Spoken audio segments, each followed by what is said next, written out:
The chair of a Federal Parliamentary inquiry into the food industry has attacked a climate of fear which he says is stopping suppliers from publicly detailing alleged abuses of power by supermarket giants Coles and Woolworths. The Senate committee has joined the Australian Competition and Consumer Commission, offering protection to anyone who comes forward with details about their dealings with the big supermarket chains. This exclusive report from Lateline's Margot O'Neill. Hi, this is Alison Pine from Lateline at ABC TV. Just wondering whether or not you would give us an interview on camera. We won't identify you in any way. You'll be anonymous. We'll change it. No way? Are you sure? This is not a story about biker gangs or police corruption or organised crime. Is there any reason why you won't do an interview? OK, all right. Look, thanks very much for your time. OK.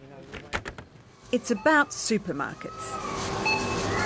But after more than 100 phone calls, just one Australian supplier was willing to speak to Lateline about alleged abuses of power by Coles and Woolworths, as long as we agreed to hide his identity, like this, and even hide the kind of product he supplied. But after sleepless nights, the supplier pulled out, leaving us to use only his words about why he's so scared.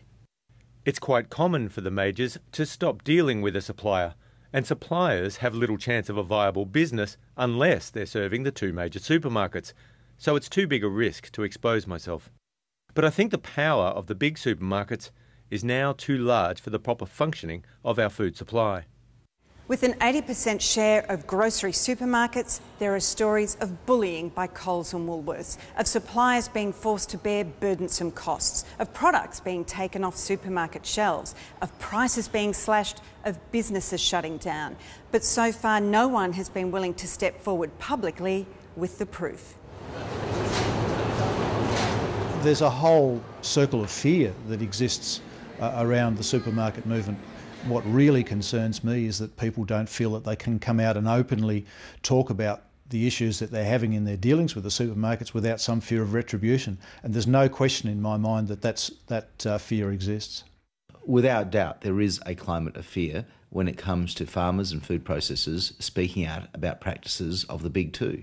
When farmers and food processors tell me that they feel a bit like medieval serfs, that they're beholden to Coles and Woolies as their medieval landlords, then you know there's something seriously wrong. I think one of the areas... A Senate committee looking into the issue is hearing the same story from industry groups representing processed food companies to fruit and veggie growers to winemakers. And are they prepared to, They are definitely not prepared to say anything publicly, categorically. The committee is even struggling to find witnesses for secret in-camera hearings. What we would really like to be able to do is to get some of this on the record. But there is a fear to such an extent where I know that people would like to talk to us. At this point in time, I don't even know who those people are because they're not prepared to reveal themselves to us. They're coming to us through intermediaries. Last month, the Australian Competition and Consumer Commission offered protection to anonymous complainants in a bid to break industry silence. Few have come forward. This isn't like the FBI where we find them a safe house. We've had a couple of very large companies come forward. We've had a couple of smaller companies come forward. And the producer organisations are trying to give us more detail. So look, we are building up a picture. So we very much welcome more people to come forward, Margot. That would be great. But it would be wrong to say we're not getting anywhere with this. But major industry bodies are sceptical. Kate Carnell speaks for Coke, Kellogg's, Nestle and scores of other brands, all battling for supermarket shelf space. Look, if you give evidence in court, and that's really where a complaint to the ACCC will end up going, so you'll have to stand up in court and give evidence against your major customer. Now, it doesn't take a genius to work out that's not a very good look and probably won't lead to a good economic outcome for that company. Many players are now looking to bolster ACCC laws, in particular introducing a mandatory code of conduct for supermarkets overseen by an ombudsman. There has to be some changes to the law. Fundamentally, at the moment, we've got market failure. We've got all the power with Coles and Woolworths. I don't say that they're in any way operating outside the law. They're not. The fact is the law's simply not good enough to ensure that there's a level playing field. Independent Senator Nick Xenophon believes the public wants to go much further. The only way out of this mess is to actually pass US-style antitrust laws that will require Coles and Woolworths to be broken up so that each of them can't control more than 20% of the market share.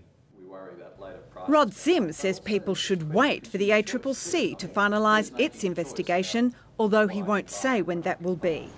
If there's been no breach of legislation, he'll make a public statement about what should happen next to respond to increasing community concern. The Senate committee is due to report in June. Margot O'Neill, Lateline. A spokesman for Woolworths says the company is extremely disappointed at having to again defend itself against unsubstantiated rumours, that it vigorously denies any claims of wrongdoing, and that it has introduced an independence complaints hotline. A spokesman for Coles says it's engaged in tough but fair negotiations to get lower prices for shoppers and has a formal dispute resolution process that can be used confidentially by suppliers. And you can see both statements in full on our website.